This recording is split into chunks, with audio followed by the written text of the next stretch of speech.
What's up, boys? Happy all-time high days, I suppose. Is it all-time high today? Is it? I thought it was dumping. We still celebrate. Come on. It's all-time highs. All right. All-time high week, all-time high month, maybe all-time high year. I don't know. Whatever. Yeah. A lot of bullish stuff happening, man. It's bullish all around. Yes. Is there People like Bitcoin. you guys hear feedback? Or is that me? I did hear that feedback for a second. What'd you just adjust? It sounds okay now. I don't know what's going on here.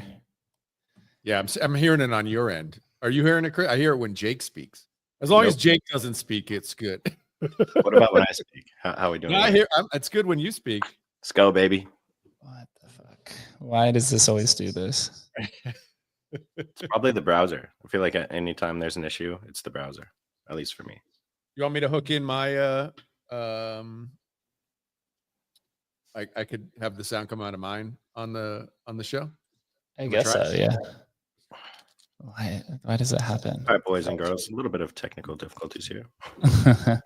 Wait, hold on. I think we're good now, actually. Oh, you good? Ooh. Yeah, I think it was my other computer that was on. We are back. The multi-streaming platforms, bro. Yeah, it's tough when it's like you got your phone plugged in. It's like I have the hustle account on this laptop. My phone's plugged in over here. There's computer. There's like a million different things. Dude, we got to talk about streaming. I mean, one of the things about this whole pump fund launch and stuff is how, I find it incredible that they're going to try and like become a great streaming platform. Because if you go and look what's actually on the platform now, at most it's 50 streams going on at most. It's 50 at a time. And I swear to God, half of them are just people have like uploaded a YouTube video and they're just YouTube video, or it's like they'll just grab a fake video and then they'll put that there. So there'll be like a kid just like doing something like this, or a retarded person or whatever. And it's like, this is it. I mean, basically there's like three real like people I would consider like real streamers on the platform. Do you think Pump has a chance to compete with Kick or Twitch or YouTube? That seems to be where they're going after. I mean, they're going after essentially the creator economy, which I think, if there's anybody who's going to go after that, it's going to be them. They now have, maybe 1.5 bill, 1.3 bill and funds to go after, right? They made 700 million. They just raised another 1 bill, maybe a little bit more. Is the future, well, if you believe in this kind of ascension of a hyper gamification world, you'd assume that, if you can attach some sort of speculation to anything, that's kind of where society's headed, right? So do they have a chance? They have a chance. I'd give it like a 0.001% chance. Yo, bro, it is. I mean, they are entering a realm that is vicious and controlled by basically Amazon. I mean, to be streaming in general is so hard to get an audience. It's almost impossible. Most people like streaming on YouTube is like, Dad, you can't stream on YouTube. People don't even stream on YouTube. Like professionals don't even stream on YouTube. It's so difficult to get an audience, a captive audience. It's almost impossible. And so the idea that they're just going to be able to throw money around, frankly, I don't think they have enough money. Like, I mean, Facebook tried this. Like, Facebook encouraged and was paying streamers, and they have some streaming, but nobody's like, my kid's not going to watch, gaming on Facebook, right? And they put probably $1 billion into it. Like, these guys would burn through their entire stack trying to make this happen. I just think it's very unlikely. And the thing is, like, yes, they'll be able to get crypto guys there. I'm tempted to go do it, but that's like 5,000 people on Earth are going to be watching these streams, maybe. I mean, it's so small compared to, gaming streaming and stuff like that. It's such small potatoes in my view. Well, when you're competing against Kick, who's backed by Stake.com, which seems to have infinite funds, you have Twitch that's backed by Amazon, seemingly infinite funds, and then obviously you have YouTube, which is backed by Google. I think the only lane that Pump has is to just basically sign some mega streamers. Like Kick.com was doing this, where they were signed. Aiden Ross, I think, goes for like $100 million a year, something of that nature. So you need to basically import, the traditional Web2 users, kind of like what Pudgy Penguins did, right? Pudgy Penguins kind of went out and they started attacking, the retail stores of Walmart and basically just slowly, integrating their brand in that way. Now they seem to be doing really well. But with Pump, they're just going to have to find the streamers. So, I mean, Chris, do you think a good one for them would be like Dave Portnoy? Like Dave Portnoy partners with Pump, and it's just like, it's gambling, and you're just doing a gambling. Like they go directly after Kick and be like, look, this is the gambling streaming platform. Like maybe, like that's going to cost. I mean, you know what I mean? All right. So I'm on the other side of the world now.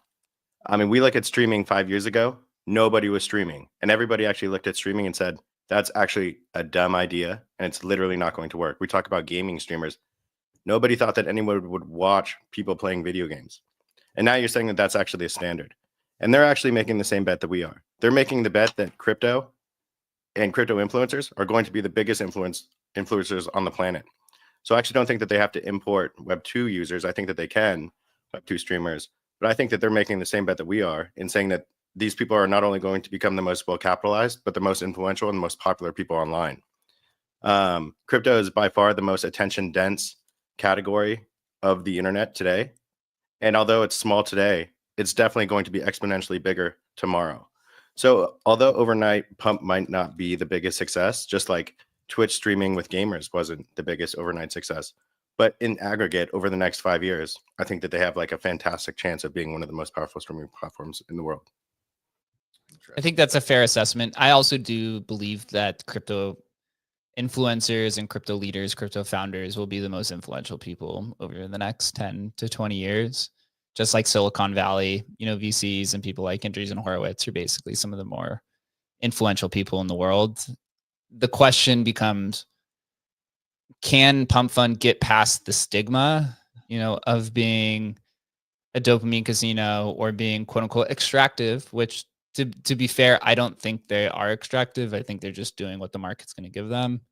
Like the fact that people are calling them extractive for doing an ICO when they made 700 million in revenue. Like they're literally one of the most profitable applications ever in crypto. Like why would you not go for that? It's not extractive. That's their business. I mean, if you have issues with the ethics around the business, I could kind of understand that. And that's a conversation we could have, but they're generating revenue just like anybody else. But they do have this stigma that a lot of retail people hate. They absolutely hate Pump Fun for whatever reason. So, can they I guess the question would be then, can Pump either, attract people like Thread Guy or like Ansem or like Kobe or whoever to stream on their platform? Or is there a path to where they curate their own influencers through some sort of like Pump Fun creator incubation system? And like, so as far as their revenues go, and as far as they're raising more additional capital to grow their business, that's extremely important. Like we're already talking, they might not be capitalized enough. So they literally need every dollar that they can. I don't think that the way that they've done their business is necessarily extractive. It's actually it's a Web 2 business that's dabbling in Web 3. As far as like narrative control and whether the community thinks they're extractive, well, they think they're extremely extractive today because they haven't gotten their airdrop yet. But if they have a good airdrop, then they're the least extractive platform online. Yep. So it's all like narrative control, and it's all like this month versus next month. Next month, the narrative around Pump can be a totally different idea than it is today. Yep. And looking forward into the future, it's less about what they've done in the past and more about like who they are. And like what they are is like a Web3 native platform, at least in the sense of things. Like they might have a Web2 business model and things like that, but they're known as a Web3, a crypto business, right? And so being a home of crypto streamers makes sense for a crypto business. Just like Twitch really leaned into gaming. They didn't try and get, crypto people on the platform. I don't think that Pump is really looking to get gaming people on the platform. And just like the early days of how Netflix was built, they started iterating all these different movies, and then they started creating their own. Then they created Netflix Studio. And then they started propping up their own actors and their own kind of creators. And then that's the biggest model of the business now. So is Pump going to curate their own creators rather than just kind of pluck them from different streaming platforms? I think that that's the best way to do it. It's the cheapest. It's the most organic. And how many mid-level streamers are there out there today, or mid-level trenchers that would be sponsored by Pump that can become the next biggest streamer and that they can put some funds behind and kind of fuel their growth? And so I think that's like the easiest part of the whole equation. I think that they figured out the hard part already, which is getting people to use their platform, getting to be one of the biggest crypto businesses in existence today, have some sort of reputation. Maybe it's not the best reputation. A lot of ways to do narrative control to create a better reputation, and then become one of the most, largest streaming platforms on the internet with all these things colliding at once. You think about like how many, I think I saw a clip from Thread where he's like, how many streamers are there in crypto? It's like, there's basically none. That's when you want to do it. That's when you want to say there's basically him who's, is he he's okay. And there's maybe like Easy, I guess I kind of like, I'll watch him. He's a little bit entertaining. And both of them, interestingly enough, have chosen to not, do a token. They feel like, as far as my understanding goes, they feel like doing a token is actually undervaluing what they'll be able to earn in the future through ad revenues and so on and so forth. So it's better for them right now to use a platform like Kick, which gives them a much wider, net, where they can grab more eyeballs, grow their actual influence, and then basically sell ads against it, rather than go to Pump, where like even the biggest streams on Pump, like literally go there right now, it's probably 10 people watching, right? So the volume of eyeballs is much lower. So they're saying, look, what I could make through a token is going to be exponentially less than just growing an audience. So that's actually kind of the traditional social media way of looking at it, right? If you think about it, it's just growth. Yeah. The fact that they think that way, though, it's kind of like counterintuitive to what the bet that they're making with their careers is. They're betting on crypto because it actually has the highest growth potential and the highest growth market caps. Yeah. And if you look at tokenized businesses, they have 10x tokenized businesses. The market caps of those businesses of those tokens is 10x higher than it would be if it was a regular business, because their supply games, supply mechanics, FDV mechanics that kind of come into play. If Thread Guy were to buy 50% of his own supply, then there's only 50% outstanding. You have this audience come in, buy some. The market cap's way higher than whatever revenue he would be making in the next 5 or 10 years or whatever it would be, probably, if he gets big enough, right? Yep. And so it's just kind of like Pump is playing the same games that the industry is, right? Is MakerDAO worth like billions of dollars or whatever it is? I don't, in traditional world, no, it's not. But in crypto world, yes, it is. So although like, you know, the value of these streamers is exceptionally high, everyone looks at like an Aiden Ross or a Ninja or something like that. That's not going to be everyone. That's actually the outliers. They're the front runners. Not every streamer is going to be $1 billion streamer, but a lot of them are going to be $1 million streamers or whatever. And that's pretty easily achievable. And it's more likely achievable with a token, in my opinion. So does Pump just completely wash out Abstract streaming service now? Is Abstract cooked now? I think Abstract's cooked, man. I don't see. I mean, obviously they've been able to kind of work the price, you know, Pengu's going up kind of thing. They've had incredible. I got to say that their ability to market and have reach, you know, when all the exchanges or whatever were changing their, you know, PFP to Penguins the other day, man, that's a lot of effort to get that done, right? Obviously they got listings, they probably paid through the nose, like they spent money and time and energy getting that done. It's fantastic marketing, you know, but realistically, why would I stream there? Like to get some Pengu rewards? Like it doesn't, I would definitely, for me, Pump makes more sense in that way than Pengu, in my view. Like who's over there? So watching? Abstract then has to basically find a new center, I guess, a new focus per se, right? They came out as streaming and is a valiant attempt, but if Pump's going to take that market, they probably consume all of it, right? Because they have so much backing and capital. They probably have this is just me just completely speculating, but what, 10x the treasury, 20x the treasury of what the Penguin team has between both protocols? Who really knows? So Abstract then has to move into, I guess, gaming seems to be kind of, I haven't been following it, but I know there's kind of the NFT gaming kind of areas that started to take off a little bit. But these are like really big markets and potential markets. And like I said, they're making the same bets that we are, that crypto is going to infiltrate every avenue of online businesses. And so I think that they can all kind of like leech business away from traditional platforms just because they have a better base, a better monetary base. I think that Pump has a huge advantage here because streaming is an attention game and Pump is an attention dopamine casino, rather than like Penguins are cool and cute and fuzzy, but that's not like necessarily attention grabbing. So even just like at the first look, it's way more exciting to be a streamer on Pump, and it's in its earliest days. But these are like some of the most degenerate people online. Totally. And so, like, are they gonna stream on as Abstract, or are they gonna stream on Pump? And those are the people that are exciting to watch. One of the interesting tweets just happened today was Beanie put out something. I guess the SEC dropped their lawsuit or their investigation into Polymarket. And Beanie's point was like, look, this is actually, if you're an online casino or doing something in online gaming stuff, which for years has been like a no, this is basically saying it's open season for online gaming. And traditional, you know, casinos and those sort of things, he believes will now begin looking for these connection points where how can they do basically an online casino.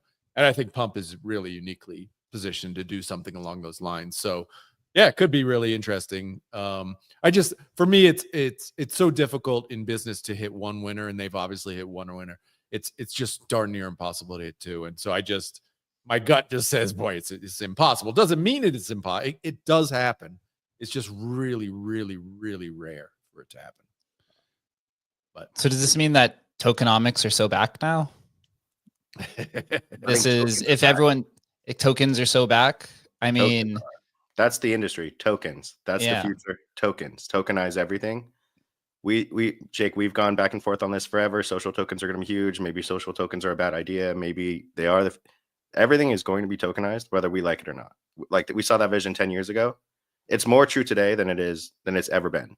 Way further. Just a question of how. It's just a question. Like, I don't know, someone made not you guys, but someone made a post like, oh, these celebrities need to stop launching these tokens. I was like, they're not going to stop. They're actually going to accelerate. It's way more normalized to launch a token now than it's ever been. It was so taboo even last year to launch a token against anything. Everyone would be in uproar. Now it's pretty like mainstream thought that everything will be tokenized. And next year, a year from now today, it's going to be way more normalized, even more so. So even like Thread Guy and all these other guys saying like they don't want to be tokenized, they will be, and if they don't want to be early to it, that's them. But I think it's short-sighted.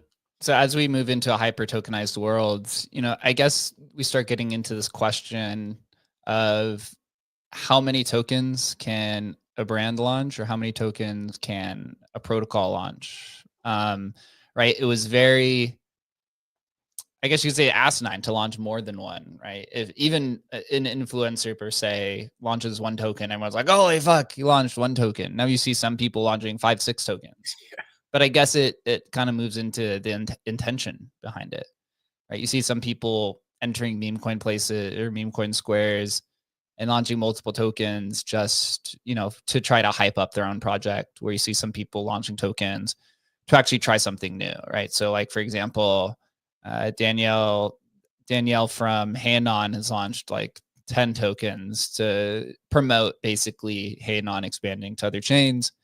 Or you see someone like Rasmer who's launching a creator coin to try to, enter the new space. And they both are seeing, and I would say they both have seen very little pushback on either of these, right? It's like you're entering a new space. People are like, hey, we'll try it. If it fails, it fails. Danielle, his community just loves it. People are, kind of trading against each other. Whereas a few years ago, both of these people would just be completely booted out of the community. Yep. So, how far does this go to where, is Thread Guy and some of these other people just making a complete mistake where once you reach a certain level, or maybe the market is reaching a level of maturity to where they don't care if you launch 1 token or 10 tokens, it's the intention behind it on how it's being launched. So where are we on the pendulum in terms of, I guess you'd say, multi-token experimentation for protocols or for individuals? I mean, for me, it's just that no matter what token you launch, keeping attention to drive the value of that price up on that token, we've learned that the space has learned that that's nearly impossible. And so our attention span on these tokens is basically zero. I mean, it's become so PvP that almost nothing can hold price anymore. Certainly on Pump, like anything you see, man, it's just like it's instant dump, no matter what it is, even if it's like big. So I don't know, man. I mean, I just see what I see. I'm watching what's happening with these creator tokens on Pump. I'm watching what's happening with these streamer tokens. Basically, they can't hold a bid, man. They can't. I mean, Rasmer is maybe the biggest one, but even that, it's like the moment it runs a little bit, everybody's insta dumping out. So I don't know, I don't know what the value of these things will be, if they have any value at all, other than super, super short-term speculation, because there's nothing there. The market's gotten too smart. Everybody's too smart. Everybody knows the game, and everybody's insta dumping the moment there's profits. As soon as they become too smart and everyone knows the game changes and they're on the wrong side of it. And so as much as we've gotten to these attention games, we will get back to like revenue games and actually tokenized business games. Yeah. And so I can use our companies as an example, where Emblem Vault has a token, Keys. Agent Hustle also has a token, Hustle. Those are both clear-cut bets on those products that will be bigger in the future. And there will be some sort of co-marketing, co-support between the two of them, helping support our ecosystem. But those are clear-cut bets on each product, right? Emblem's kind of the umbrella company. It'll have more companies under it. Hustle is the AI platform. It's more of an AI crypto bet, things like that. But they're going to be supported by the revenues and the gross of those different products. And then as our entire ecosystem grows, both of those products will grow in tandem. As a creator, definitely the more tokens that you launch, the diminishing returns is definitely going to take place. So But just like we talked about how some of these bigger brands and some of these bigger influencers would be able to launch tokens and influence, like we talked about Rect AI, the Rect soda brand. Are they able to incentivize adoption of the soda brand through some sort of token? Maybe. But if Red Bull had a token, would it be able to incentivize growth of Red Bull through token incentives? Would that be way easier? It definitely would. Do they need 5 tokens? Does Red Bull need 5 tokens? No, they probably just need like one, or at least like one mainstay. But we're in this industry because we believe in the proliferation of tokens and the way that you're able to kind of coordinate human behavior through incentive mechanisms globally using a token. And I think that that is like a clear North Star of the industry. Whether people want to admit it or not, it's all human coordination via incentives using tokens. And so I think that, as these streamers come online, whether it's today or if it's next year or 5 years from now, having one token where they can incentivize their community.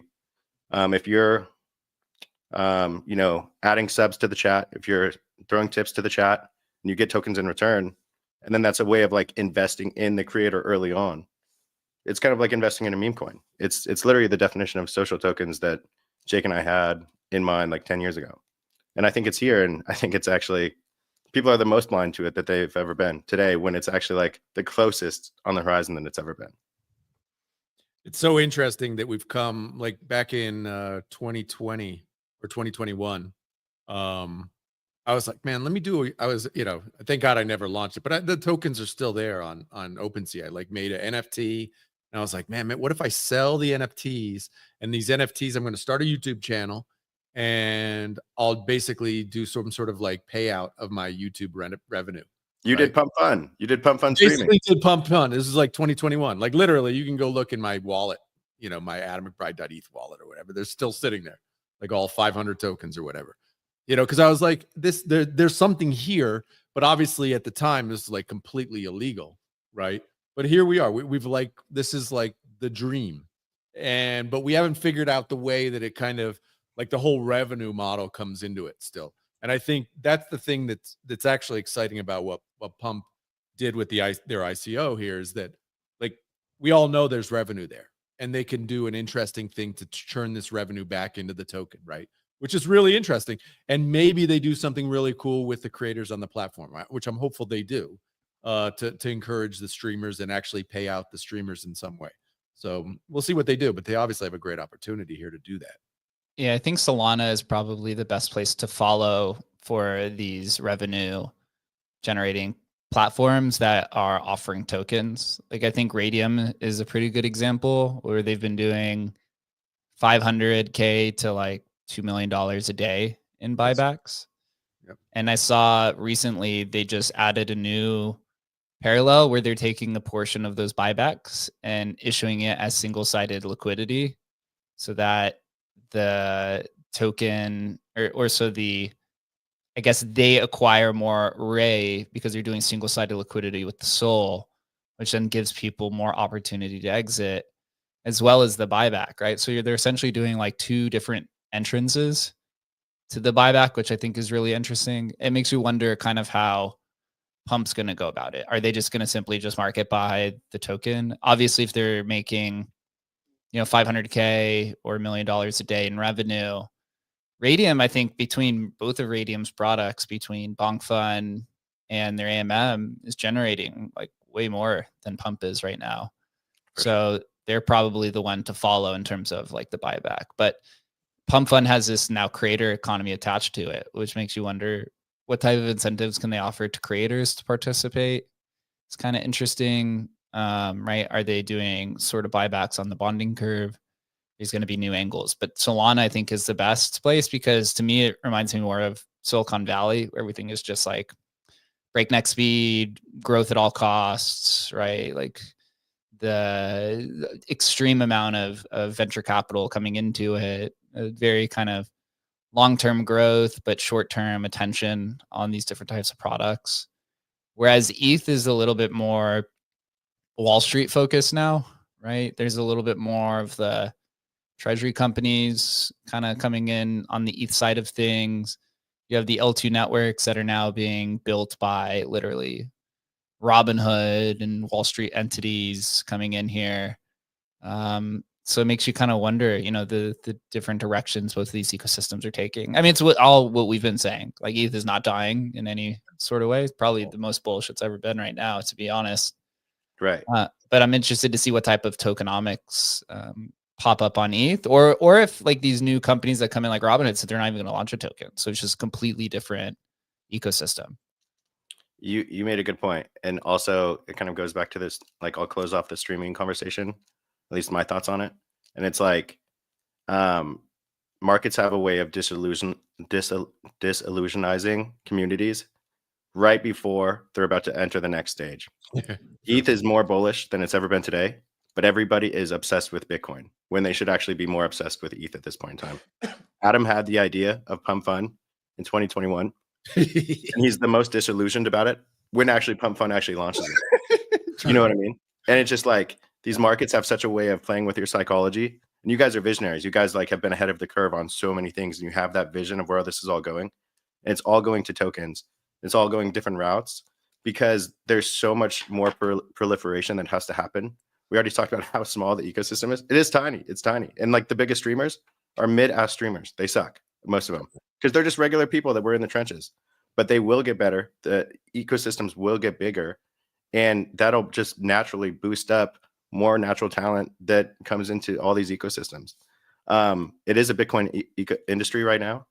It's a year from now is going to be a totally different kind of concept and idea. And just like it was in 2021. And like, we do these yearly predictions that we've been doing. And I said the same thing last year. You look like an idiot for the first 6 months. You keep a pin to your profile, and everyone that looks at your profile thinks that you're actually retarded. And then the second half of the year, they actually start to really take hold and make a lot more sense. And then the sentiment changes so much that nobody even thinks that you were ahead of the curve because they think that is actually the norm. So like you never actually win. You're actually either retarded or like that was really obvious. And so even though like, but the thing that you pin it to the profile so that you don't change you plant your flag and you say like, that was the vision. Let's see how close it comes. But that doesn't mean you waver 6 months into the year. And these markets just have such a way of disillusionizing people right before the thing is about to happen. It's actually pretty psychotic. So what's the next thing to happen? What do we think? Where do we think the market's going the last half of the year? So to kind of just frame it, you have Solana, right, where there's kind of this three-headed monster war going on between Jupiter, Radium, and Pump. They're all kind of building similar directions with some ancillary products. You have ETH, kind of layer 2 wars still ongoing, while Vitalik is trying to figure out how to scale the L1. And then you just have Bitcoin, which is like this Bitcoin treasury companies. I've been seeing this kind of internal mimetic joke on Bitcoin called paper Bitcoin, you're calling it, right? Which is just basically wrapped Bitcoin on wrapped Bitcoin. You're just saying like, with paper Bitcoin, you can make much higher returns than actual Bitcoin, but it's not your keys, not your coins. You don't actually own it. So these are kind of like the three parallels or the three trajectories that are going on. Is there anything else that we're missing here? Or what do you think is the biggest thing to pay attention to for the latter half of the year? For me, it's just tokens. It's getting away from Bitcoin at this stage. We're definitely like mid-cycle going to the late cycle. It's definitely speculation. It's definitely alts. It's definitely Ethereum. It's definitely Solana. I was obsessed with Solana for 2 years before, when everyone thought that Solana was the stupidest thing to ever exist. Even today, everyone thinks it's like super mainstream. It's $85 billion. That's like a relatively small company globally. I just think that a lot of these businesses we'll probably see legacy businesses come in and tokenize in some sort of way. I think that just, some of the best calls was Ethereum to 15,000. And why would Ethereum go to 15,000? Because we're going to see Michael Saylors of Ethereum appear. I called that before anyone else. It was extremely clear that was going to be the case. Now it's like pretty mainstream knowledge, that would have happened. But I think there's 2 or 3 now. And it's like the co-founder of Ethereum and like Tom Lee, who's like one of the best investors on Wall Street from Fundstrat. And there will be more. Those are just like the best. And so those were easy bets. Then the next easy bets is that people are going to be coming and using these crypto blockchains and building businesses on them and tokenizing their businesses. And like you talked about how much money would Thread Guy make if he tokenized? Probably some mid-ass amount. But what if Ninja came in and tokenized? He would make 10x more than he can ever make. So it's just like all about who's going to do it. I'm not saying that we have to bring those people onto these platforms.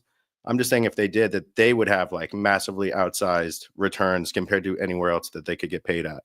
Or if like Mr. Beast were to get on Pump, obviously that's probably not going to happen.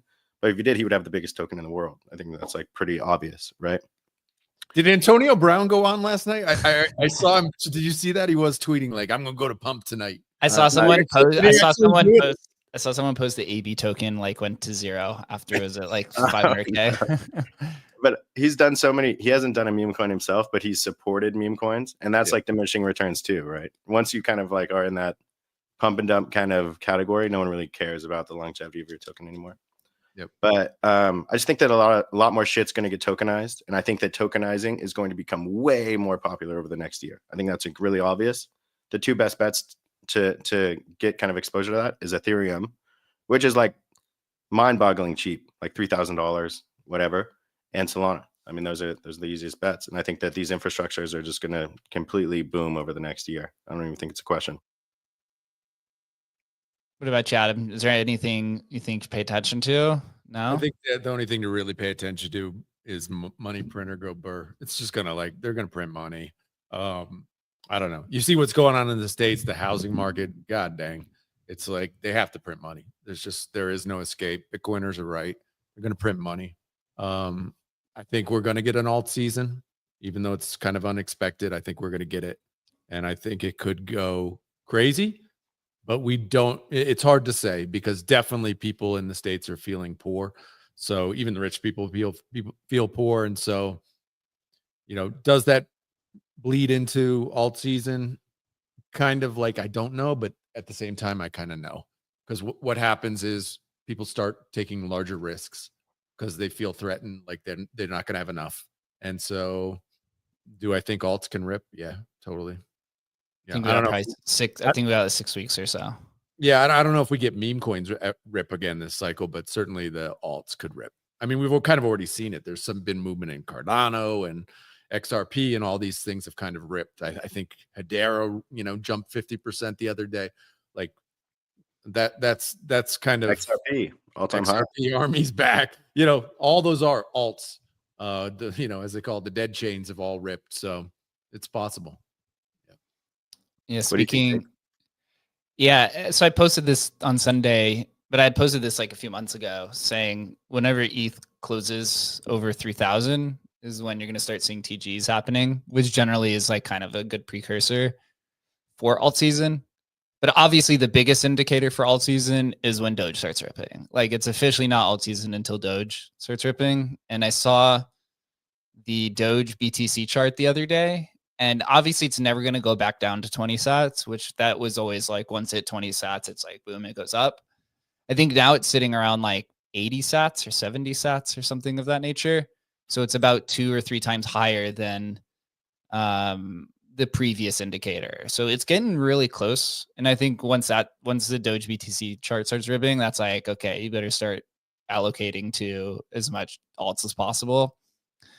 On the other side of it, or I guess, to add more reinforcement, I'd said a few weeks ago that once ETH closes above 3K is when it starts. It closed at 29.70 on Sunday. So I think we probably have a few more weeks. But once it goes over 3K and stays there for a while, I think you're going to see a lot of these ETH companies start launching TGEs. I think you'll start seeing infrastructure projects start ripping.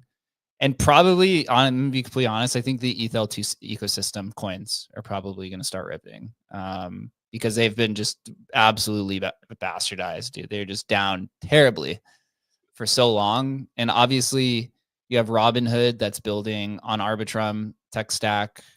I heard Stripe is going to come in and potentially do an L1 or an L2. Obviously, I guess it'd be, are they going to use EVM or SVM is the question for them. But the L2 ETH ecosystem, I think, is just going to continue to grow. So there's going to be a lot of options there. Meme coins will rip, but maybe like the big ones. continue to be. But I do think it's like ICO 2.0 era will happen at some point, maybe beginning of next year. I think, and that's when you have the boomers start coming on chain in some capacity, or there's going to be some sort of like random vehicle where it's like boomers on chain are going to invest through some sort of middleman who then buys the ICOs because they can't figure out how to buy on chain, right? You Some buy sort them of on Robinhood, right? right, some sort of scam like that. But yeah, that capital is going to be allocated on chain some capacity. I think honestly, the pump ICO was pretty telling, as well as Hyperliquid, where the pump on chain sales was like 4 times the amount of the exchange sales, and it filled much faster. The exchanges had like a week to fill, and I think Kraken had the most at 30 million, and then pump ICO literally filled in 15 minutes, and it was like $600 million on chain. And then the Hyperliquid volume is like just dwarfing even Binance at this point for at least pump. So, it's obviously going to take a while still for Hyperliquid to officially kind of dethrone all of the exchanges, but I think the writing's on the wall. And I saw a chart the other day that the on-chain volumes are now like 40-60 compared to exchanges. So it's getting close to the flippening, and you'll probably see that kind of battle back and forth for a while. But Bybit is launching a Solana DEX. You have Kraken that has their L2. You have Coinbase with their L2. Binance obviously has BNB. That's been kind of up and down. So I think the exchanges also know the kind of writings on the wall. And so at that point, then once all the capital is kind of on chain, it's literally never going to return after that.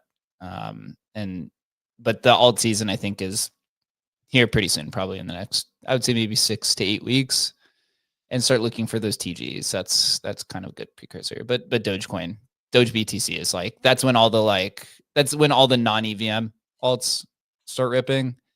And once that happens, dude, like, I don't think people remember what happened in 2017, but that shit was crazy. And I think you'll probably see something similar to that. Like the 2021 cycle, it was still bifurcated at the time. It was like NFTs were ripping and DeFi was kind of ripping because they were both kind of in the early stages.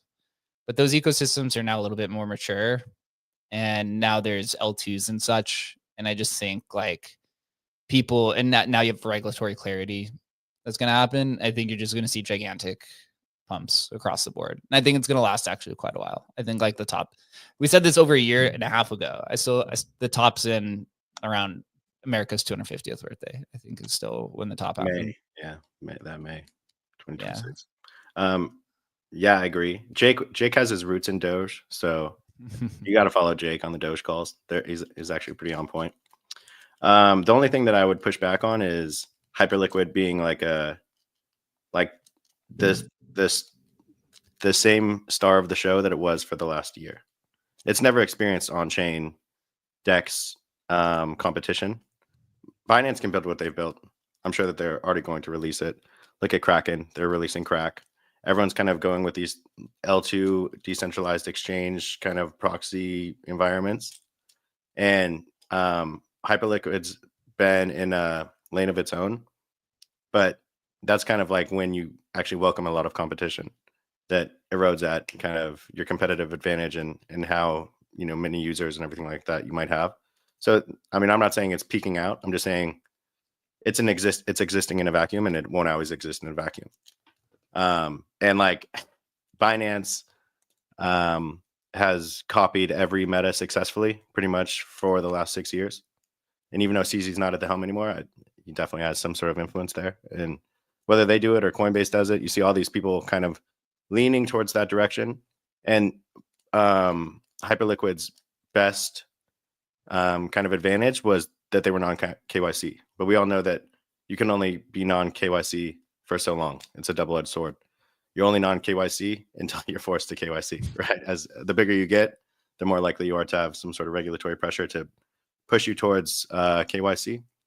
So that's the only comment that I have there, is that that's obviously a pretty sustainable and profitable lane, and they're existing there by themselves pretty much singularly. And I don't think that that's going to be the case a year from now. I have been seeing a lot of clubs been getting funded across all of these different areas. I think like Mega ETH had like a big one. I think there was one for Monad, which hasn't launched. Maybe one for Sui, right? These kind of high performance chains or super high performance chains, or however the fuck you want to classify it as. Super high performance.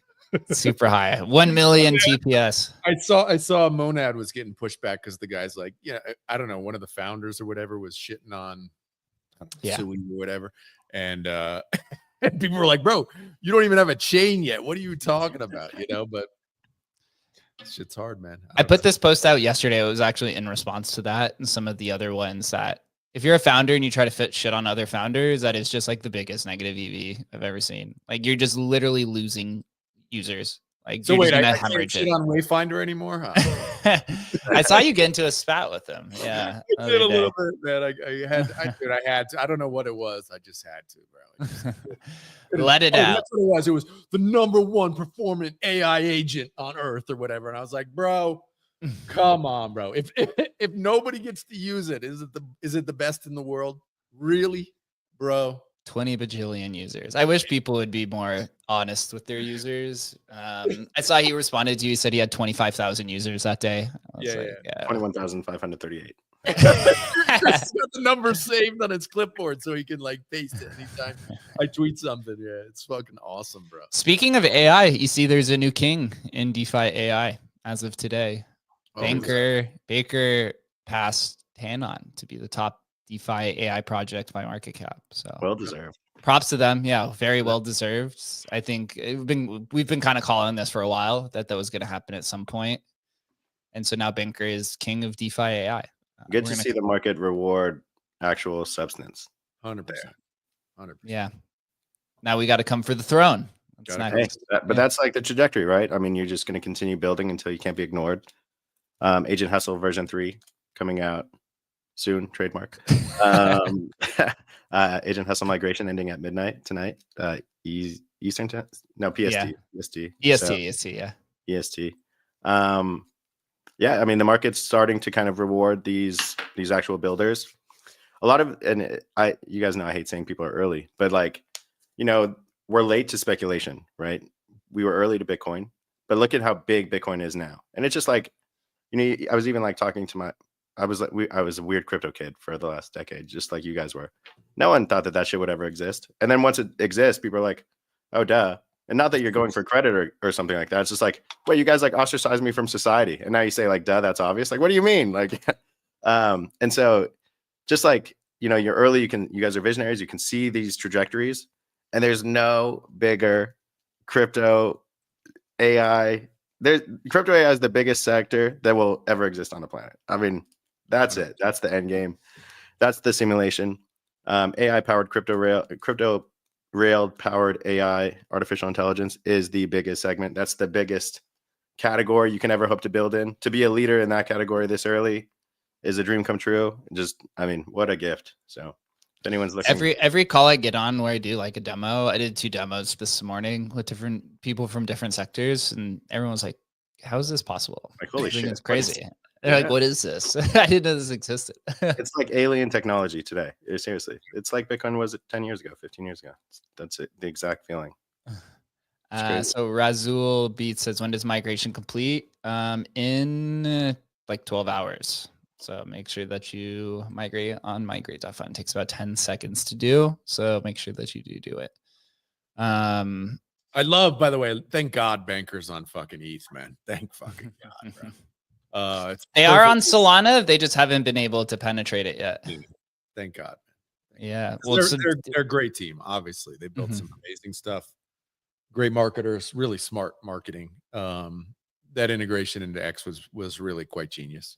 And you know, even though, you know, Mike in Space, you know, created we basically did that before these guys, but even still, they tokenized it. We didn't tokenize it, and that was the thing. You know, when we did X stamps, I remember that. Couldn't figure out. And bro, trust me, when I say I contacted at least 5 devs to try and do this with Bellscoin, to basically do what Banker did with Bellscoin.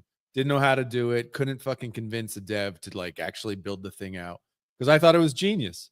And Banker, to their fucking credit, got it done, did it, and awesome for them. You bro. saw they just added Polymarket, or they're in this early stages of adding Polymarket. That was like our next thing that we wanted to do. Hey, So man, they're literally always like one step, like half a step ahead of us. Like it's guys are- crazy. Or we're like one step ahead of them in like certain areas. These guys are, but you know, at the core, these guys are on a fucking corporate chain. Let's be clear. Like, look, Base is a fucking corporate chain. You know, I'm way happier being on Solana. We can move to Bitcoin. We can move the corporate chain too. We'll be cross chain in a way that I think is going to be really exciting for people. So, like Chris said, love our fucking position, man. It's a fantastic position to be in. Solana, Bitcoin, AI, Tribal, dude. That's where you want to be. Telepathic, moon, Neuralink, all the biggest buzzwords. But yeah, like everyone lands in the same direction, but the way that they get there is different. And so Banker actually probably went a smarter way, but you never know what the smarter way is until it's in hindsight, right? We built like super heavy tech thinking that people wanted to get on these platforms and kind of transact natural language to transaction and things of that nature. But people actually just want to use your underlying technology on X, right? Because it's easier and you could just do it there. And even though it might not be like that technologically advanced, or at least seeming so on the front facing, that's one of the narratives that hit for them. And then they layer on more tech and more features as they go. And just like us, we started as a super high tech, super high performant platform. And then we're kind of going to, relay into some of these other features that are maybe more research based or more socially based and things like that. So everyone builds in different directions. Everyone starts in different directions, but kind of builds towards the same direction. And I think it's a blessing that there's only a handful of teams that are still here, that are still building, and that they're actually starting to get the recognition that they deserve. But crazy that there's no more competition in these categories. So tech is hard, bro. Tech is fucking hard, man. Yeah, maybe it's now because we've been building an AI, understand at least to a, I guess you'd say, medium term level of how all this shit works. It really, like, building AI, it really reminds me of my kinesiology classes, like health science. It reminds me a lot of like this crossover of like motor learning and biohacking. Like the way that an AI is designed on the back end is really similar to how the human brain works. It is kind 100%. it is kind of crazy, like how similar it all is.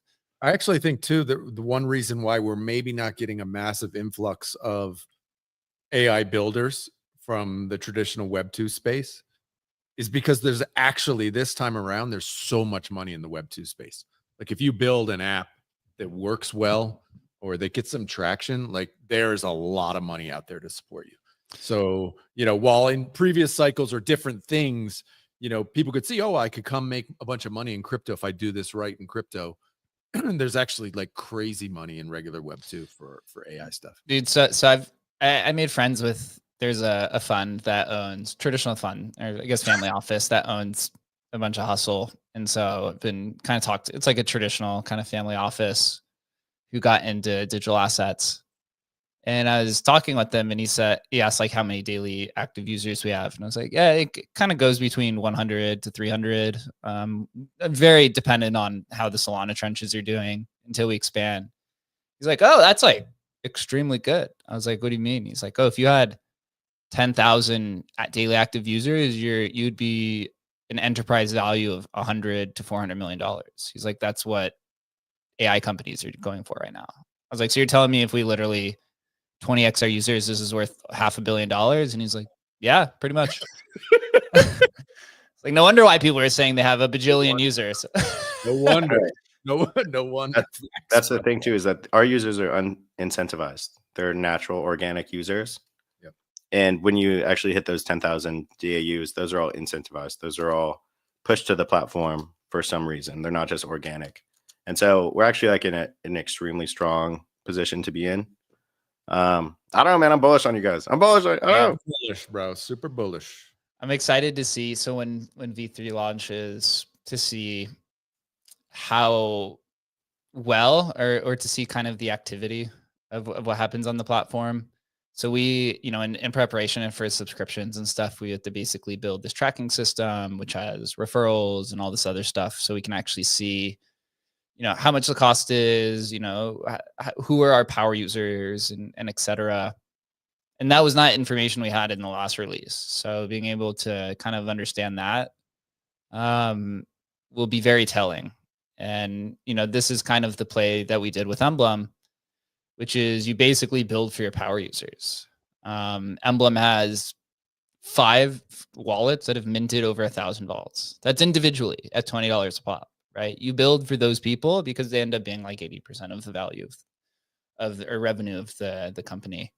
So being able to identify who those people are, well, at least like on a wallet level, right, and try to build in that direction, I think is very valuable. And so we'll see with the V3 launch. That is very hotly anticipated.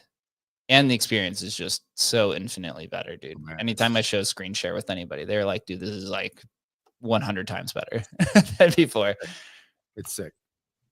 100 times. And then we expand to other chains, which I think is going to be exciting. But the thing is you have to keep in mind when building is to not expand too quickly, but also not offer so many products. I mean, we've talked about this before, but I think one of the issues with Hayanon is they have so many options, so many products, you almost like don't know what to do. At least even I try to use it and I'm not sure exactly what to do.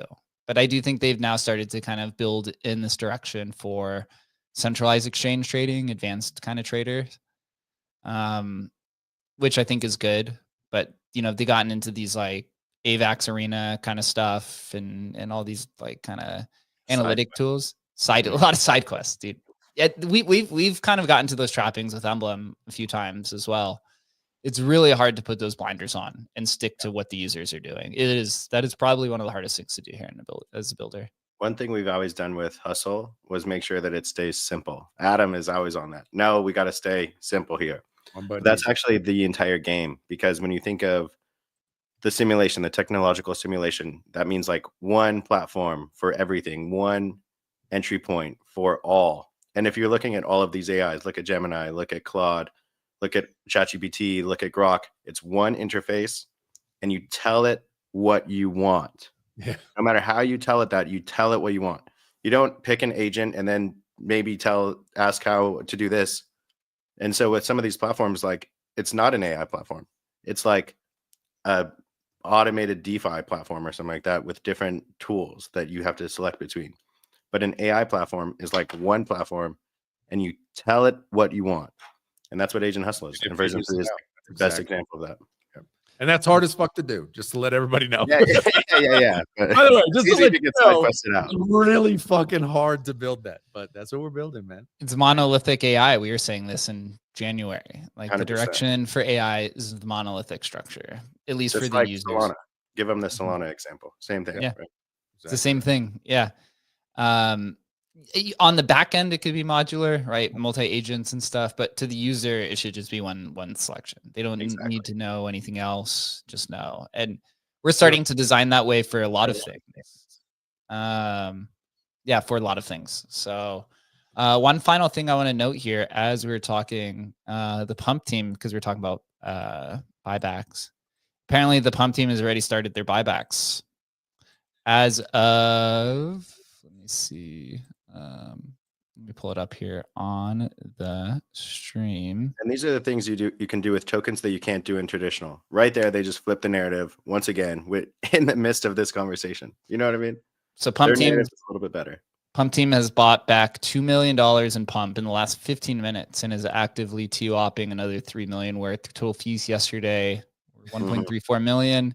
Seems like they're using retroactive fees, a percentage of the raise to begin the buyback. You can't do that in the traditional world unless you're a public company. And then even then, it would take days for this news to come out. It would take days for them to settle. It would take days for the news to get out. But you can see this on chain. You got to do all sorts of garbage legally. You can see this on chain instantly. And so this is one of the advantages of a token. And like we live in this industry every day. So it just seems like normal. That's like not normal. That's actually like a huge advantage to a publicly traded company or a traditional company that's not able to do this. It's funny. I answered last night's tweet. That was a funny tweet. He said, Jeets out, Jews in. Which I thought was awesome, because he's got the dip and then it ripped. I was like, here we go. Yeah, you like this. This is the type of stuff that crypto people fucking love, right? That they know that Pump's going to be here and just throw $5-10 million back at it to make this thing go higher. People love this stuff. It looks like they're using Wintermute as a market maker, as well as just T-whopping 25K buys through Jupiter, at least from this wallet that Cyrus has tagged in his post. So the buys are anywhere between 10,000 to 75,000, 95,000 per. So they're keeping it under or in the 5-figure range per purchase, right? I wonder if the token now is just like more pumping because people are excited for it. It's ripping. It's actually hitting near our all-time highs right now. Yeah, that was the biggest, like, seeing everyone fade the pump thing. I mean, I didn't participate, but to me, that was like an obvious buy if you have size to put on it. Like if I had, if you had 6 figures or more, even 5 figures, like 6 figures or more, you would probably just go all in on that. Well, Adam knew it was going to pump because Clemente was sidelined. You saw that, right? I was like, bro, this is obvious. I actually said, I was like, how much did Pump pay for this post? Because this is like the ultimate opposite. Like this is the guy. But that's the psychology, and it is like these top signals. These, it's like a meme, but it's also like it's psychology in the way that some people feel offsides is actually like a really bullish signal. 100%. And just like we talked about at the beginning of the show, Pump Fund is a crypto company, and like there's so many things that you can do for narrative control. Within the time frame of this show, the last hour, they went from becoming the most extractive crypto company to maybe like a little bit less extractive of a crypto company, right? Just narrative control. And then if the airdrop's good, Pump Fund is the greatest company to ever exist. I honestly believe, because you started seeing those numbers. Oh, they're only going to put $10 million into the into the airdrop, and oh my god, everybody's only going to get $100 and all this sort of shit. And I was like, man, I'm telling you, they are setting expectations. I mean, of course, it could be a shitty airdrop or whatever. People are going to be pissed. Or it could be a retardedly awesome airdrop, right? Where some people get 100K, right? And they did a $50 million airdrop or something, who knows? And they may just be setting expectations super low here to basically blow people out of the water. That's completely possible. That's probably what's going to happen here. Looks like, dude, the 3-headed Goliath on Solana. Jupiter does buybacks, Radium does buybacks, and Pump does buybacks. It's going to be interesting. Do buybacks. Yeah, that's the message, right? Should have always been that way. We said before that the biggest end buyer of a crypto token should be the protocol itself. That's how you grow your users. That's how you grow the protocol. If you think that they're autonomous protocols, like eventually they should be decentralized autonomous protocols, yeah, that's how you funnel revenue back to users and for people growing your ecosystem to them by increasing the value of the token through buying the token through your revenues. That's how you pass them through. So Can obvious. We get the Ethereum Foundation to do that. That's what they have SharpLink for. Okay. Yeah, they're doing it. They're doing it through SPACs now. Yeah. Right. Through these treasury companies. I did see final point of discussion on these treasury companies. I saw today there's a WIF strategy that just popped up. There is a dog strategy. It's actually, that one's actually like it was a SPAC. I saw they've bought like, it's like $100,000 in dog. They're supposed to be like some sort of meme coin index, but these altcoin ones are popping up. I'm still surprised we haven't seen a Doge one. Like that to me is the biggest surprising one. I thought for sure, like, it would be literally like for the treasury companies, it'd be Bitcoin, ETH, Solana, and Doge. I thought those would be like the 4 that would be like for sure happening. Like that would not give me any fear that the market is oversaturated. And there still hasn't been a Doge one yet. But there is a hype one, which I listened to a few podcasts on that one. It's kind of interesting. Oh, there is one for hype. Yeah, there is a hype one. It's actually like it's like an actual, I forget what the company's name is. It was on one of these podcasts. But they just acquired hype as a treasury strategy. It's not like the entire treasury company. The whole company. Gotcha. Yeah, it's like a portion of it. And they had actually they had brought somebody in from one of these ETF, Bitcoin. I think it was like a Bitwise ETF, former team member or something. They basically hired him to basically run the hype strategy on this company, which is probably the best way to do it. But I guess we'll see. I don't think we're anywhere near the top of this treasury stuff. Like at the end of the day, No. It will end terribly, no doubt. But I mean, obviously, we're it's not gonna even end. near that. We're not even in. We're at the beginning. early Yeah, days. I don't want to be like orangey in that video, but it hasn't even started yet, right? Started. But as far as like time decay, like you need time to go insolvent to like totally default on your loan payments. So you don't default when you first start buying, that's for sure. But I don't know, you definitely have like less than 18 months. There's no question about that. Yeah, think about it. In traditional rails, right? Everything moves slower. So you need months and months of public reporting before people are like, oh, But fuck. some of these companies are going to put on stupid debt, stupid leverage for sure to buy. Lever it up, baby. That's how it's going to go. But we're not there yet. They're just buying stuff. I mean, you see, even with, what was it, SBET or whatever, and it launched and it went, I mean, the price had no relation to NAV. Like it just went crazy. And I mean, I was like, dude, this is bullshit the way this is like sketchy the way they launched it, because nobody was even talking about NAV when it was like launched, and it went to like 100. Turns out the NAV, like 1-to-1 NAV, was like, I don't know, $5 a share or something like that. Thing ran to 100. But like that was one, and then the next won't run as high, and then the next won't run as high, and you know, these things will start launching until they don't make any money, and then you know. One thing, Adam, you would know about this, but one thing that I'm definitely seeing, and that's going to get a lot worse, is these treasury companies are coming out and they're buying these extremely volatile tokens, and because they're publicly traded entities, you could get options on them. So people are buying like extreme levered, long dated calls on top of their positions. What I actually, because my brother's an options expert, right. said like with SBET, probably won't be options for a while. There's literally options right now. Oh, there are options now. Okay. Yeah. There we go. I may or may not own some. Push the leverage, baby. Push the leverage. So, but that's one thing that you can really do in crypto. You couldn't really get like long dated options on these. And so I'm sure that the people that are SPACing these companies are actually putting some of the option volume on them themselves. Sure. So I don't know, just saying it's going to get catastrophic at some point, but that is not today. So badly, just not today. That's all. Gotta say it. One final note I saw today is one of the recent World Liberty Fi buyers. I don't know if you saw this. No. The $100 million buyer was the black. No, there was a recent one today. It was the blacklisted market maker who was banned from Binance and and some of these other exchanges, was the recent $100 million buyer of World Liberty Fi tokens. I think that's worth a pardon. Yeah, I think that's worth a pardon. Does he need a pardon? Probably at this point. I guess they've been kicked off of Coinbase and Binance and a bunch of these other ones. So we attract the best of the best in this industry. Okay, we attract the most model citizens in this industry. So, well, pump just hit all-time high right now, man. There you go, bro. All right, run. They're gonna do the airdrop when it's at all-time highs, and that's probably gonna mark the like local top, which would probably be the smartest thing. Is that the strategy? You do it at like when it hits, I don't know, 12 billion. That's when you do the airdrop.